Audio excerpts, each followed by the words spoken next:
Hi everyone, hello. My name is Anchal Arora and I welcome you all to my YouTube channel, The Chem Squad. और हम पिछले 3-4 video से Grignard reagent को अच्छे से पढ़ रहे हैं और आज हम वही कंटिन्यू करेंगे। लास्ट वीडियो में मैंने आपसे क्वेश्चन पूछा था कि अगर दुनिया के किसी भी एस्टर को ग्रिग्नार्ड रिएजेंट के साथ ट्रीट करो तो क्या पक्का पक्का हर कोई 3 डिग्री अल्कोहल ही देगा इवेंचुअली? तो इसका आंसर है नहीं। नप नप नप, ऐसा नहीं होगा। क्यों ऐसा कौन सा एस्टर है जिसको ग्रिग्नार्ड रिएजेंट से ट्रीट करो तो वो 3 डिग्री अल्कोहल नहीं दे रहे इवेंचुअली? एस्टर कैसे बनता है? एसिड और अल्कोहल के रिएक्शन से। तो ऐसा कौन सा एस्टर होगा? मिथेनोइक एसिड का दुनिया का कोई सा भी एस्टर ले लो, कोई सा भी ले लो, मैं तो ओ आर डैश कर दिया, पर इसका एस्टर, इसके एस्टर का रिएक्शन देते हैं। मिथेनोइक एसिड तो होता ही है, इसका ग्रिग्नार्ड रिएजेंट से रिएक्शन कराते हैं। आओ कराए, ये CH3 माइनस अटैक करेगा, ये पाई इलेक्ट्रॉन्स ऑक्सीजन पे जाएंगे, फिर लौट के बुद्धू घर को आए और ये निकल जाएगा। एक स्टेप में दिखा रही हूँ कि लास्ट वीडियो में अच्छे से दिखाया था। तो पहले न्यूक्लियोफिलिक सब्स्टिट्यूशन रिएक्शन होगा और R-OMgX निकल जाएगा, राइट? फिर उसके बाद अब ये क्या बन गया है? अब ये बन गया है एल्डिहाइड। और क्या एल्डिहाइड्स रिएक्ट करते हैं ग्रिग्नार्ड रिएजेंट के साथ? बिल्कुल करते हैं, न्यूक्लियोफिलिक एडिशन देते हैं। तो अगले स्टेप में न्यूक्लियोफिलिक एडिशन रिएक्शन होगा, ये अटैक करेगा, पाई इलेक्ट्रॉन्स ऊपर जाएंगे, HCO minus CH3 O minus है तो MgX इसके आसपास मंडराएगा और फिर हम एंड में वर्कअप करेंगे तो हमें हमारा प्रोडक्ट मिल जाएगा। बहुत ही बढ़िया।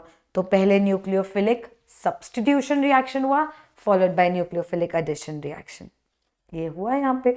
और एस्टर जो है वो ग्रिग्नार्ड रिएजेंट से रिएक्ट करते हैं। तो एस्टर्स के रिएक्शन में ग्रिग्नार्ड रिएजेंट होता है? हाँ होता है। क्या अल्कोहल की फॉर्मेशन में या उसकी प्रेपरेशन में जब एस्टर से अल्कोहल बनाने की बात आती है तब ग्रिग्नार्ड रिएजेंट की बात उठती है? बिल्कुल उठती है। क्या दुनिया का हर एस्टर जब ग्रिग्नार्ड रिएजेंट के साथ रिएक्ट करता है तो 3 डिग्री अल्कोहल देता है? नहीं। मिथेनोइक एसिड के एस्टर्स अगर उठा लिए तो वो eventually nucleophilic substitution followed by addition खेल के हमें 2 डिग्री अल्कोहल देंगे, नॉट 3 डिग्री अल्कोहल्स, ठीक है? और हमने पिछली वीडियोस में ये ध्यान से देखा है कि अगर एल्डिहाइड्स और कीटोन्स को रिएक्ट कराते हैं ग्रिग्नार्ड से तो कोई लीविंग ग्रुप नहीं होता, इसलिए न्यूक्लियोफिलिक एडिशन होता है। बट जब हम एस्टर्स को रिएक्ट करा देते तो पहले तो सब्स्टिट्यूशन हुआ था क्योंकि लीविंग ग्रुप था, उसको बाहर धकेल देता है, फिर दूसरा पार्ट आके या दूसरा ग्रिग्नार्ड रिएजेंट का मॉलिक्यूल आके अटैक करता है और न्यूक्लियोफिलिक एडिशन से फाइनली अल्कोहल ही मिलती है। Aldehydes and ketones with Grignard reagent, they also give alcohols. Esters on reaction with Grignard reagent also give alcohols. ठीक, आगे की बातें करें? चलो लेट्स गो, आगे की बातें करते हैं। अब मैं ग्रिग्नार्ड रिएजेंट को दूसरे कार्बोक्सिलिक एसिड डेरिवेटिव के साथ ट्रीट करा रही हूँ, which is what? Which is acid chloride. देखते हैं, यहाँ पे माइनस, अच्छा लीविंग ग्रुप है Cl माइनस, इतना तो अब तक पढ़ ही लिया होगा, अल्कोहल्स वगैरह सब कुछ पढ़ बैठे हो। फिर भी Cl माइनस लीविंग ग्रुप हो सकता है क्योंकि कार्बन पे माइनस अटैक कर रहा है, Cl पे माइनस ज्यादा स्टेबल होता है, रिएक्शन फॉरवर्ड जाता है ना। तो कार्बन पे माइनस है, वो अटैक करके खुद जुड़ जाएगा और Cl माइनस निकाल देगा। LHS पे कार्बन पे माइनस, RHS पे Cl पे माइनस, कौन ज्यादा स्टेबल? Cl पे माइनस। रिएक्शन स्टेबिलिटी की तरफ जाता है तो Cl को निकाल के बाहर कर देगा। तो क्या बनेगा? R-C double bond O R plus MgX Cl। Okay, nucleophilic substitution हुआ। तुम्हें क्या लगता है इसकी शक्ल देख के, क्या ये रिएक्शन यहीं रुक जाना चाहिए? क्या इस रिएक्शन को यहीं रुक जाना चाहिए, थम जाना चाहिए, इसका कार्यक्रम हो चुका है? क्या इसको यहाँ रुकना चाहिए? मुझे लगता है बिल्कुल नहीं, इसको यहाँ तो कतई नहीं रुकना चाहिए। क्यों? क्योंकि जो चीज़ बनी है वो कीटोन है, और अगर ये कीटोन बनी है तो कीटोन खुद भी ग्रिग्नार्ड रिएजेंट के साथ रिएक्ट कर देता है। तो फिर आगे जाके न्यूक्लियोफिलिक एडिशन रिएक्शन होगा, ये अटैक करेगा, पाई इलेक्ट्रॉन्स ऑक्सीजन पे जाएंगे, R-CO माइनस R R ये लग जाएगा जाके, ये रहा R, और O माइनस के साथ MgX मंडरा रहा होगा। फिर इसका वर्कअप करोगे तो ये हमें अल्कोहल दे देगा। कौन सा अल्कोहल दिया? 3 डिग्री अल्कोहल। क्या हर एसिड हलाइड, क्या हर एसिड क्लोराइड को जब ग्रिग्नार्ड रिएजेंट के साथ रिएक्ट कराओगे, हर एसिड क्लोराइड को, तो क्या वो पक्का 3 डिग्री अल्कोहल ही देगा? आंसर्स तुम्हारे कमेंट सेक्शन में मिल जाने चाहिए, फिर इसके बारे में बात करेंगे। अभी आगे चलते हैं, ठीक है जी। अब कार्बोक्सिलिक एसिड डेरिवेटिव्स में हमने देख लिया एस्टर का रिएक्शन विद ग्रिग्नार्ड रिएजेंट, और हमने देख लिया एसिड क्लोराइड का रिएक्शन विद ग्रिग्नार्ड रिएजेंट। अब हम आगे बात करते हैं इसके रिएक्शन की। अब सुनो, जल्दीबाजी, इसको अटैक कराओगे, ये पाई इलेक्ट्रॉन्स ऊपर भेजोगे, पाई इलेक्ट्रॉन्स नीचे भेजोगे, इसको निकाल दोगे, ये बनेगा RC डबल बॉन्ड OCH3। खुश हो जाओगे कि MgXOH निकल गया मैम, सही तो हो रहा है? गलत हो रहा है। इसे कहते हैं जल्दीबाजी। इसे कहते हैं बहुत देर तक एक ही टाइप के रिएक्शंस पढ़े तो सबको उसी तरीके से ट्रीट किया। कार्बोक्सिलिक एसिड डेरिवेटिव्स देखे, देखा कि लीविंग ग्रुप था, OR- निकल रहा था, Cl निकल रहा था, ये लोग लीविंग ग्रुप थे, तो फटाफट इस पे भी अटैक करा के बोला O पे माइनस और निकाल दिया लीविंग ग्रुप। अरे काहे का सब्स्टिट्यूशन? क्यों वो एक्ट करेगा न्यूक्लियोफाइल की तरह ग्रिग्नार्ड? मुझे ये बताओ।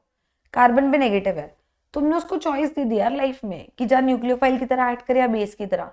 किसकी तरह एक्ट करेगा? बेस की तरह। तुमने चॉइस कैसे दी? सामने एसिड है यार, कार्बोक्सिलिक एसिड से रिएक्शन करा रहे हो। प्रोटिक, साक्षात प्रोटिक चीज है, और अगर साक्षात प्रोटिक चीज है तो ये निकल जाएगा और ये बन जाएगा आंसर। मीथेन का प्रिपरेशन हो गया ये। तो कार्बोक्सिलिक एसिड डेरिवेटिव्स में जब ग्रिग्नार्ड पढ़ रहे होगे और nucleophilic substitution plus nucleophilic addition के क्वेश्चंस करते जा रहे होगे, तो बस फिर फंसना मत, ये सब मत करने लग जाना कि एसिड का रिएक्शन भी ग्रिग्नार्ड से कराया तो जल्दीबाजी में OH माइनस को निकाल दिया। भाई प्रोटिक है तो H+ लेगा ग्रिग्नार्ड और खुद बन जाएगा मीथेन। ठीक है जी। एक और तरह की चीज करके देखें, हम बात करते हैं अब ईथर्स के साथ रिएक्शन करने की, मतलब साइक्लिक ईथर्स के साथ। आओ इसके साथ रिएक्शन कराते हैं। ये ऑक्सीजन के दोनों तरफ कार्बन दिख रहा है, साइक्लिक ईथर है, ठीक है। ये CH2 रिएक्शन कैसे होता है? वैसे ही ये रिंग टूटेगी, न्यूक्लियोफिलिक सब्स्टिट्यूशन टाइप पे सोचो। ये अटैकिंग न्यूक्लियोफाइल है, ये इस कार्बन पे अटैक करता है, ये इस कार्बन पे जिस पे ये लगा हुआ है, और इसको बाहर निकाल देता है। ये बॉन्ड तोड़वाएगा, ये बाहर निकल जाएगा। तो देखो होगा क्या, ध्यान से देखना। ये बॉन्ड एज इट इज इस पे अटैक हुआ है, इस कार्बन के साथ O-, और जिस पे अटैक हुआ है उस पे कौन आके लगा? CH3। तो CH3 CH2O- MgBr बन जाएगा। जब इसका वर्कअप कर दोगे बाद में जब इसका वर्कअप कर दोगे तो CH3 CH2 OH would be the alcohol that you get. This would be the alcohol that you get. तो इम्पॉर्टेंट कहानी क्या है? इम्पॉर्टेंट कहानी ये है कि ये जो साइक्लिक ईथर है, ये रिंग में है, ये सब स्ट्रेंड होता है, तो बॉन्ड आसानी से टूट जाते हैं। जब ये नेगेटिवली चार्ज चीज अटैक करती है तो ये बॉन्ड टूट के इलेक्ट्रॉन्स ऑक्सीजन पे, तो CH3 इस कार्बन से जुड़ता है, फिर ये एक और कार्बन से जुड़ा है और वो O- के साथ होता है, तो ये ऐसा दिखता है, अल्कोहल बन जाती है। अब अगर ये साइक्लिक ईथर ऐसा दिखे, यहाँ पे तो दोनों पॉसिबिलिटीज थी ना, वो तो मैंने यहाँ से अटैक किया, यहाँ से भी तो कर सकता था, क्या दिक्कत है? दोनों कार्बन एग्जैक्टली सिमिलर से तो है कि CH3- चाहे तो यहाँ से अटैक करके इधर वाला बॉन्ड तोड़वाए या यहाँ से अटैक करके इधर वाला बॉन्ड तोड़वाए, एक ही बात है। बट जब ऐसा सा आ जाता है साइक्लिक ईथर जो अनसिमेट्रिकल होता है, तब क्या सोचना है? तब ये सोचना है कि CH3- ने किसकी तरह एक्ट करना है? न्यूक्लियोफाइल की तरह। उसको जगह ढूंढनी है, उसको अटैक करना है। तो वो अटैक कहाँ करेगा? जहां आसपास ज्यादा लोग बैठे हैं या जहां आसपास कम लोग बैठे हैं? खुद सोचो। उसने जाके जुड़ना है, देखो कार्बन से, ये उसकी कहानी है। अब उसने जाके कार्बन से जुड़ना है तो स्टेरिक एंट्रेंस वाला गेम आएगा ना यार। तो वो वहां से अटैक करेगा जहां पे कम लोग बैठे हैं, यहाँ से अटैक करेगा, इस बॉन्ड को यहाँ तोड़ देगा। आओ देखें क्या हुआ। CH3 माइनस ने जिस कार्बन पे अटैक किया उसके साथ कौन जुड़ा है, फिर एक और कार्बन, इस कार्बन पे O माइनस और एक ये निकल रहा है, देखो इस पे अटैक हुआ है, इसके साथ एक और कार्बन, इस कार्बन पे ये O माइनस और एक और मिथाइल ग्रुप जुड़ा है। अब इसको ढंग से लिखे, CH3 CH2 CH2 O minus CH3, और O माइनस के आसपास कौन मंडरा रहा होगा, MgBr। जब वर्कअप कर दोगे तो मिल जाएगा CH3 CH2 CH2 OH CH3। आओ क्वेश्चन देखें। CH3 CH CH3 MgBr CO2 के साथ रिएक्शन कार्बन डाइऑक्साइड के साथ भी रिएक्ट करता है क्या? बिल्कुल करता है। जब कार्बन डाइऑक्साइड के साथ रिएक्ट करेगा तो ये आपको क्या देगा, तो ये आपको कार्बोक्सिलिक एसिड बना के देगा। समझो, हमने इस वाली वीडियो में एस्टर की बात करी, कार्बोक्सिलिक एसिड दूसरे डेरिवेटिव की बात करी, हमने कहा ठीक है वहाँ एक गेम होता है जो एस्टर वाला पिछली वीडियो में देखा था वैसा सही। उसके बाद हमने बात करी कि यार साइक्लिक ईथर से भी रिएक्ट करता है। अब हम बात कर रहे हैं कार्बन डाइऑक्साइड से भी, क्यों नहीं करेगा? यहाँ डेल्टा पॉजिटिव यहाँ डेल्टा नेगेटिव, कराओ यार अटैक, काहे का डरना, पाई इलेक्ट्रॉन्स मूव कराओ। क्या हुआ, CH3 CH3 था, किस पे अटैक किया, एक कार्बन पे जो एक C डबल बॉन्ड O से जुड़ा है और एक O माइनस हो चुका है। एक ये तो रहेगा एज इट इज, एक ये O माइनस, और ये O माइनस के आसपास मंडरा रहा होगा MgBr होगा।